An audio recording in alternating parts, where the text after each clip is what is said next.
right, finally, the NHL 24 reveal trailer. We have seen it. I'm sure you've seen it, and maybe you're looking around to see what people think of it now. I'll tell you what I think of it. I was actually pretty pleasantly surprised. Changes that they've announced just in the trailer alone. I know there will be some other changes and some other things that we notice once the game comes out. Everything else will kind of be smaller from this point on, but did not think that they would be focusing so heavily on gameplay and changing the gameplay from 23 to 24. I thought there was going to be a lot of other changes. Regardless, to talk about what I think is going to be really impactful in NHL 24 based off this reveal trailer. So let's get started. Starting with the first thing they announced. Now, the first thing they're announcing is cross-gen for HUT and for World of Chell. Now, as you know, if you've seen my stuff before, I play a lot of online versus, so I was pretty annoyed to see that they did not support online versus crossplay. I have plenty of friends that play on different consoles, and the fact that crossplay is not going to be applicable in online versus as far as inviting your friends through that EA system, that's pretty disappointing. But the fact that I can play with them on World of Chell and HUT is a plus. I'm just still baffled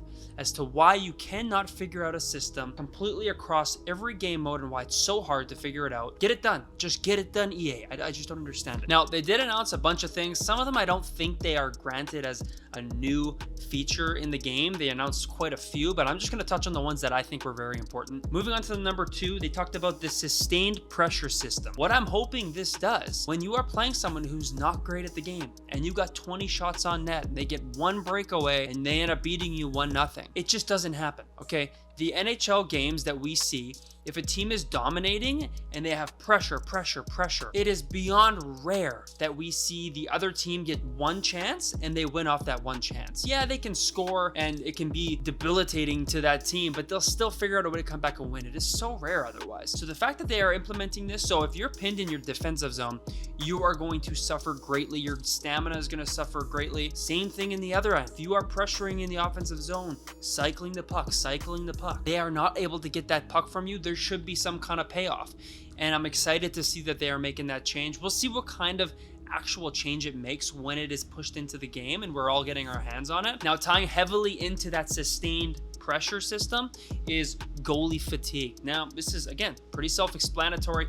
Goalies are going to get tired. If you're throwing shots on net just to get shots on net, over time, the goalie is going to get tired, just like in real hockey. These are changes I'm actually very surprised by. When I thought of the changes they were going to make from 23 to 24, these are none of these were them. You know, little things like getting tossed into the bench and getting hit into the glass and breaking the glass, those things were not on my bucket list of things to see in NHL 24. Those are just pluses. That's great. Okay, cool. But these things they brought into the game to enhance the gameplay, I was very impressed with. So far, I'm quite happy with what they've announced in those first few things we've talked about, but let's keep moving on and talk about some more important things here. Now, the fourth one I want to note is the physics-based contact feature. Now, this was just talking a little bit about more hits and how hits can play into the game and how if you go for a hit and you miss the hit, it can really halt your momentum in that play. If you're going to go for a hit, you're going to pay for it. I found that in NHL 23 anyway, but we'll see if this is going to be even more so in NHL 24. Now, the reverse hit. We know that everyone's going to get really good at the reverse hit. Here's the thing though, especially in Hockey Ultimate Team, it is so hard to hit top-rated players.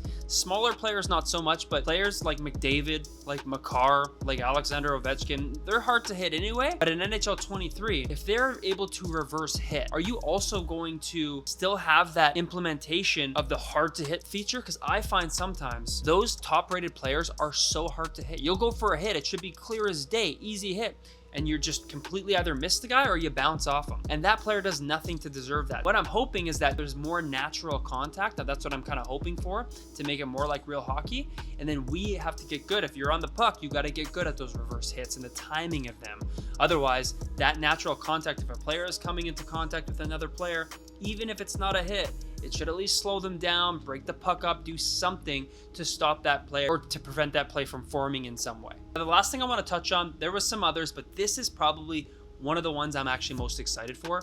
The vision passing. If you've played NBA 2K, for example, once you get really good at it and you know exactly which player is which button, but I believe it's L1. If you hit L1, you then can pick what player you want to pass to instead of just a general direction, because it doesn't always end up in that player. It's very similar in NHL. If you have 3 players on the left side and you're the sole player on the right side, you can aim at one of those players, but it is hard to find exactly which player you want to get that puck to, and oftentimes it's not going to happen. You might want to pass to the middle guy and it goes to the guy further up or further back. So what this is going to do, this is going to allow you to pick precisely where you want that puck to go, which player you want to pass that puck to. This is awesome because it's so much more realistic. In the NHL, you never see someone just throw the puck in the direction, right? So what we're seeing now is you are going to be able to pick the player you want to pass to, which is going to make the game way more realistic. The one-touch passing, the only thing about that, I'm just hoping it's not this turbo passing, this game of turbo passing that is so easy from tape to tape to tape. I'm hoping that they kind of have a system in place that slows that down, because if you're just slap passing the puck all around, constant receptions of passing, that can be a real issue. I do like the implementation of us being able to choose which player you want that puck to go to, especially on the power play. It is just way more realistic. You can cycle that puck more accurately,